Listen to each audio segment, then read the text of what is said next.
Hello guys, welcome back to another video of Techavro. Hope you guys having a nice day. In this video I'm gonna walk through how can you unforget a Bluetooth device on iPhone. Here you can see I have connected with two Bluetooth devices. Now I'm going to show you how to forget and unforget. I'm selecting the second one, so click this eye icon beside the Bluetooth option, and here you can see forget this device. Click on it, click on forget device. Now just turn off Bluetooth and turn it on again. And here you can see in other device the Bluetooth device is here. Click on it.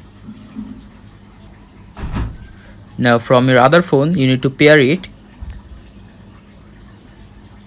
Now as you can see it is connected and it has unforget from the other device and your device as well. So guys, that's how you can do it. Hope you find this video helpful. If you have found this video helpful, then give a thumbs up and don't forget to subscribe Techavro. Thank you so much for watching the video.